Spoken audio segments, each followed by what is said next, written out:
Okay.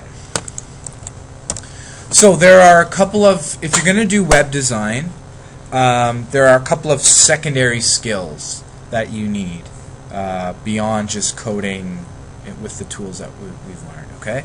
So the first one is you need a bit of graphic design. Okay. You need some knowledge. You should have some, some knowledge, basic knowledge of colors, typography.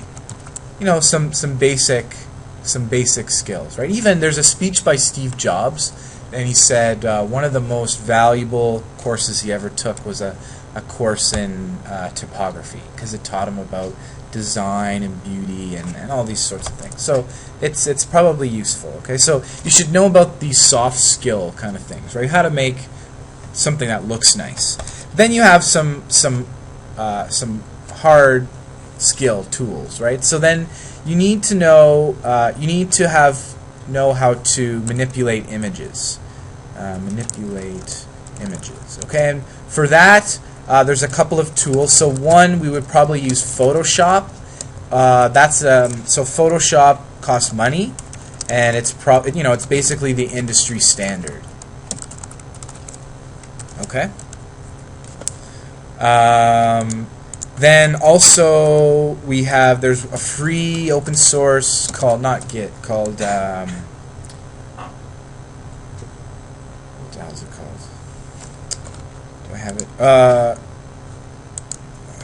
It's just GIMP.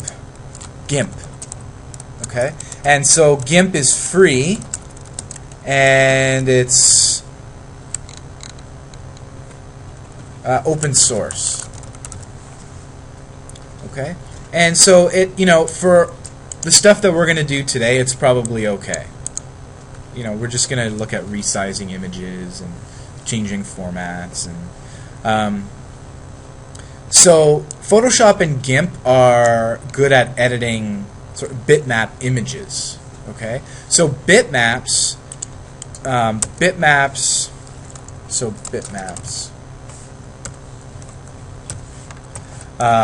They're all about pixels.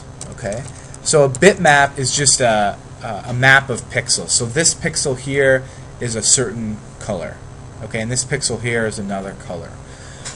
So Photoshop and GIMP are good at editing bitmap files. So either compressed or uncompressed bitmap files. Okay, so things like, there's actually a file called bitmap, BMP. Then we have JPEGs and PNG and all these image files. Okay, so we use Photoshop or GIMP to manipulate those files. The other half of that, the other part of that equation, are vector graphics. So vector graphics are about points and lines. Okay, and so a vector graphic file has no information about pixels. It just has conceptual information about points and lines, and each time it will redraw the scene for you. So what that means is you could have basically unlimited zooming without pixelation, essentially.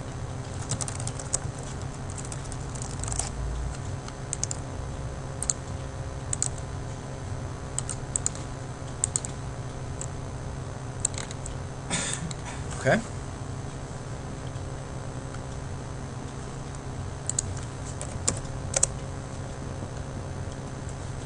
Let's put this up here.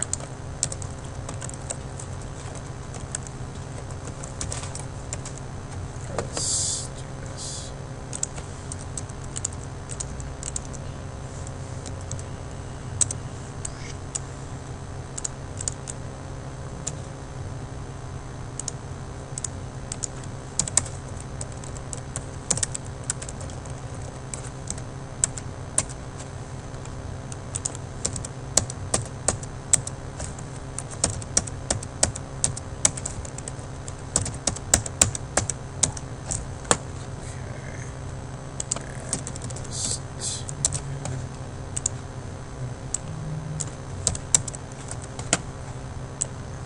Okay, so the other part of, let's tab all that in, and then so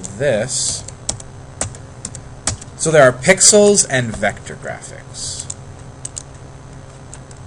And vector graphics are about points and lines. Okay. So, for example, if you were, when you create your logo for your website, you'll probably do it using a vector graphics tool like Illustrator. Okay, and that's the big. So that is Adobe's vector graphics package. Okay, and Illustrator costs money, and it's probably arguably industry standard too. And there are a few other.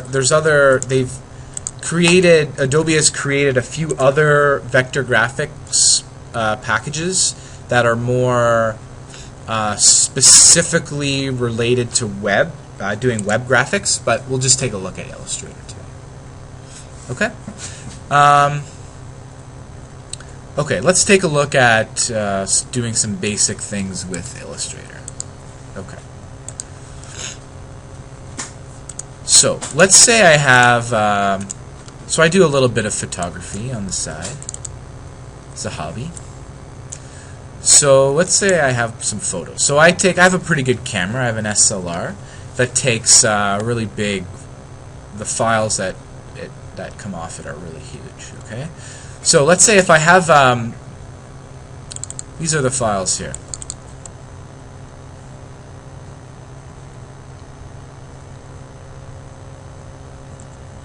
Okay. So this is, I wonder, let's go right from something that's raw. Because sometimes you have to there's a few steps when you are converting photos to be put on, well, I guess I don't have any from my other camera here. Okay, let's work with this one then. Okay, so these are images right off my camera, okay? And if we look at them, we can see, so the dimensions are 4,000 pixels by 3,000 pixels. So if we look at this, let's preview it.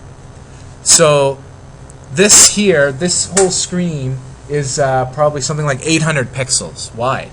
So really it's overkill. Because we can zoom, if we just want to see this image, we can zoom in so much before we're going to start seeing pixels, right? Because there finally we see the individual square pixels, okay? But we don't need to zoom in that much, okay? And that's why, whenever you see on a television show, when you see them zooming in on some video or photo, and then they press some button on a computer and magically it becomes clear, that is such BS. You cannot do that. It doesn't work that way. If you ever see that in a show, that is Hollywood BS. You can't do that, right? Because you're just inventing information. You can't. No computer algorithm is that intelligent, okay? Because so how would you know? Like if you're looking at this, how do you know what this is? You don't know, right? Like basically what they're telling me is they're going to take this pixel, this block here, that's 1 pixel, and they're going to break it up into, let's say, 100 more pixels, and somehow they know that, so this is 1 color. They're going to know all the colors of all the new pixels? That's insane. That's crazy. You can't do that. Okay, little tangent there. But let's go back. So we want this image to be on our web page, but obviously it's way, way, way too big, because not only is it 4,000 pixels and more, it's 11 megs big. That's huge. Right? What if someone was trying to go to your website on their mobile phone? You'd be killing their bandwidth, okay? So here's what we'll do. We'll open it up in Photoshop, okay? So we can just right-click and go to, where's open with? There we go. It's not here by default. Okay, we'll just do it the old-fashioned way. So we'll go to Photoshop, and we'll also do it in GIMP. We'll do it in, I have GIMP installed, because GIMP is free.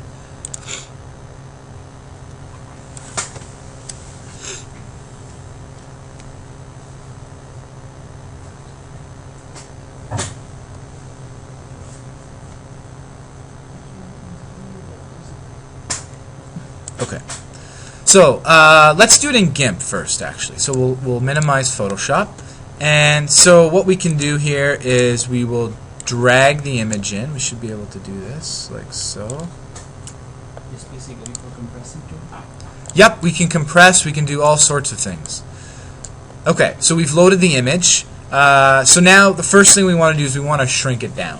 So what we can do is go to Image, and we can scale the image. Okay. So see here, it tells us our height and width. So we probably want to lock the height and width, because if we shrink, if we don't lock it, then it will look distorted. We want to maintain the aspect ratio. So a lot of times you could set it to the actual pixel. So if we want to, let's make it 10 times or a tenth of the size, essentially. So I clicked on 400 and automatically calculated the height. Okay, and then we can scale. And there we go. So now we can zoom in. I just control and wheel mouse, and see it still looks pretty good. I mean, for that size, right? So now it's going to start pixelating a lot sooner, because we've removed a lot of the information, right? Remember before when we were looking at the preview, right? So all these. So for example, we took a group like this big, and we averaged the color out and made 1 pixel. That's a lot bigger. Okay? So now we have this file, which if you want to look at it like this, that's fine. Okay? So now we could save it. Save as. Okay? And we can select the file type. So we might want to... oh, no, wait. That's not XFX. How do we... I think we might have... With GIMP, we have to export. So here we can then export to so any of these file types. So GIF, or usually I just use JPEG. So we'll use JPEG and we'll rename it to file small. So now let's see again, because now we're recompressing, so we can change the quality levels. I usually use it pretty high up, because you don't want it to be pixelated, and it doesn't need to be that small. The file should be small, but not that small. And then we have a few other options here, but usually I just leave them. Okay? So now we can export, and so now if we go here, and let's look at our new file, how big that file is. So, view by details.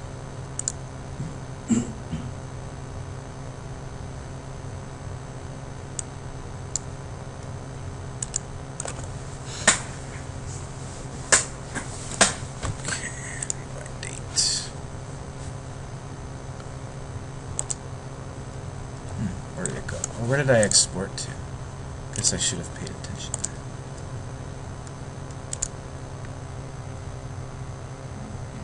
Oh, same. Well, let's just do it to the desktop.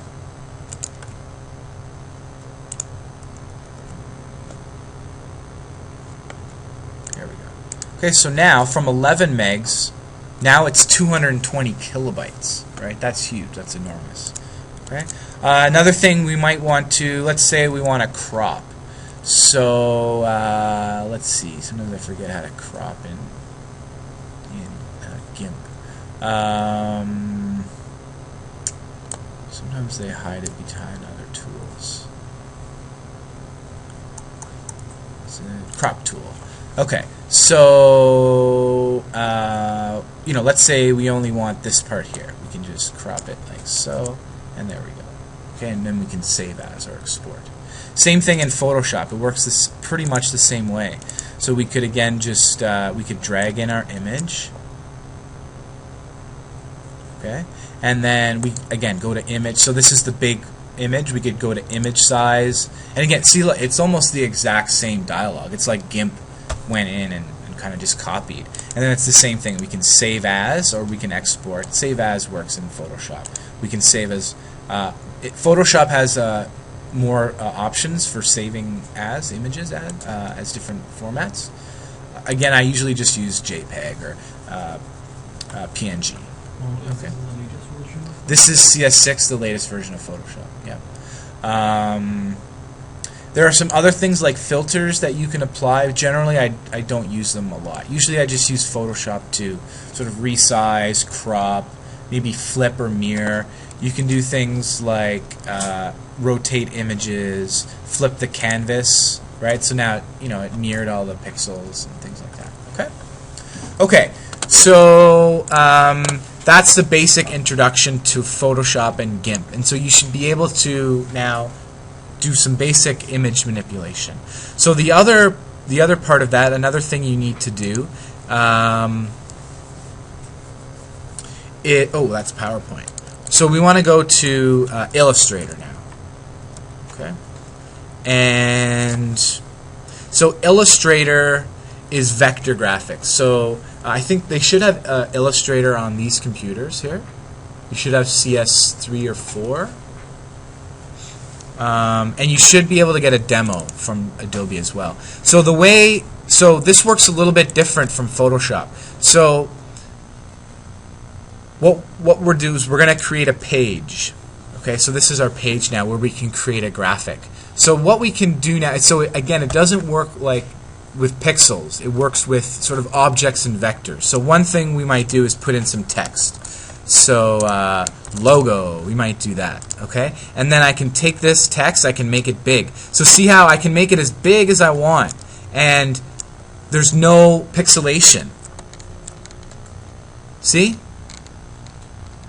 Right? We can go in forever and ever and ever and ever, and it's because all it does is when we do vector graphics, it just stores this corner, and then when you look at it, the program draws between them and then also fills it in. Okay? So we can create graphics of any size. Okay? But now what we can do now is we can select part of our vector graphic and then export it as a JPEG. And now it's no longer a vector graphic. Now it's an image. And now we can't keep zooming in. So we would export it to whatever size we want it to display in.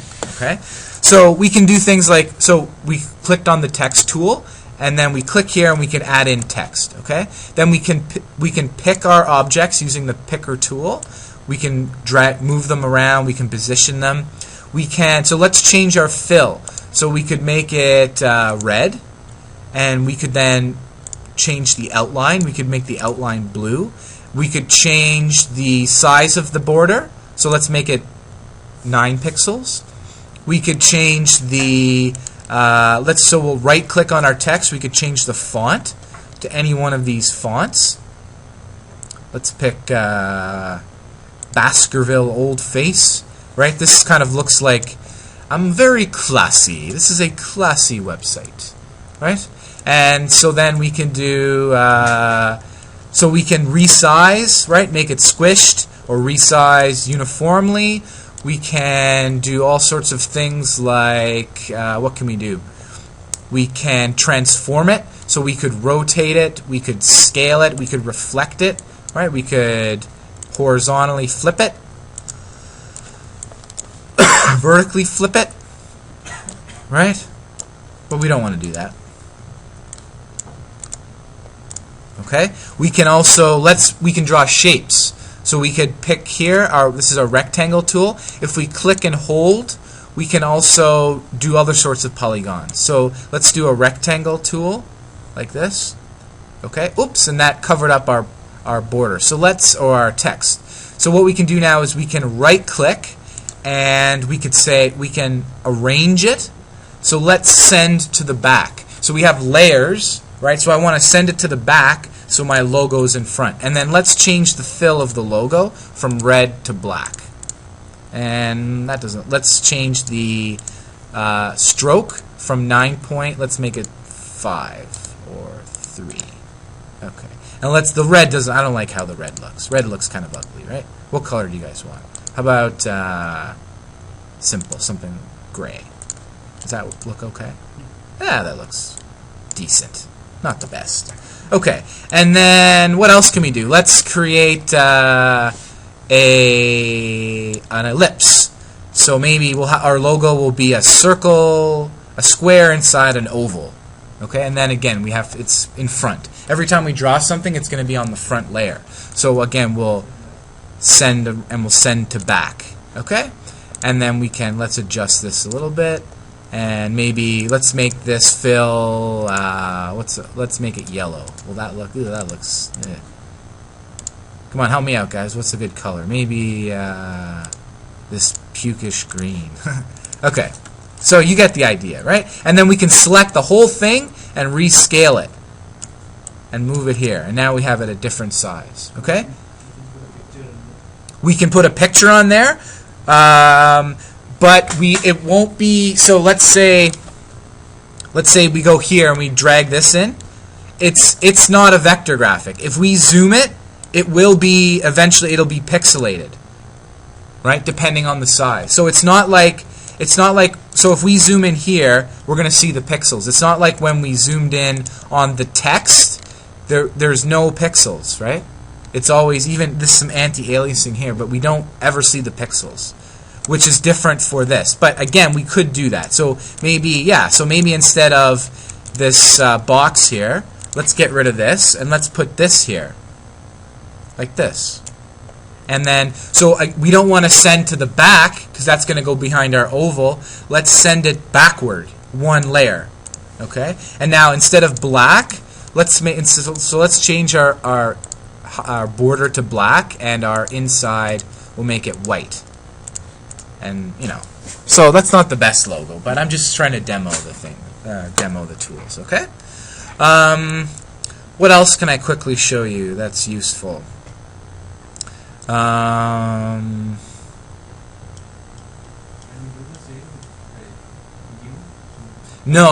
GIMP is like Photoshop. You can't really do things like this.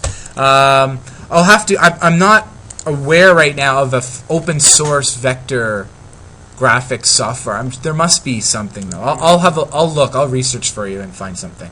But you should have Illustrator should be on these computers here.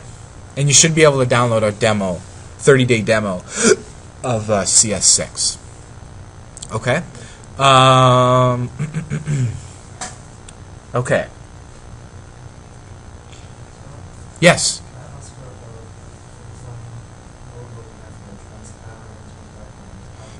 Transparent background. Okay, so that I believe you'll need to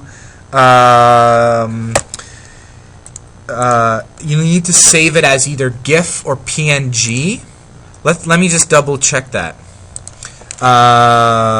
GIF, PNG, transparent background. Yeah.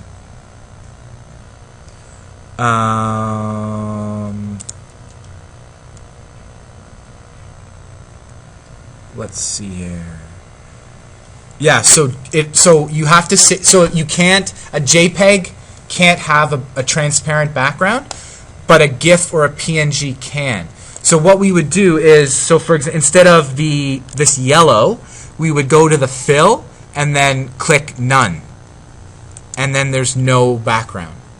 Okay. So let's see now if we export as PNG, and we'll export to the desktop, and let's call it transparent test. And see in the export window there's that checker? That means nothing, like null. It's transparent. Oh, and see how also it gave me the option there. Export.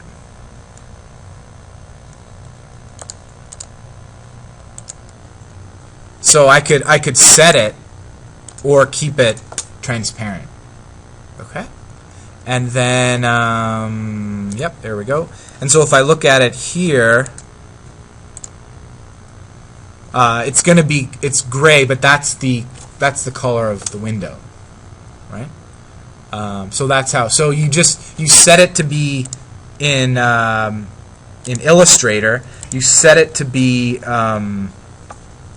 you set the background to be nothing, right? The slash, and then you save it as either GIF or PNG. Okay. So sometimes, like, you might want to have, like, if you put, let's say you have a div tag with a background color, and then you put the PNG, you could have like a round image or something, and then it would look a little nicer. Okay. Okay, good question. Any other questions about Illustrator?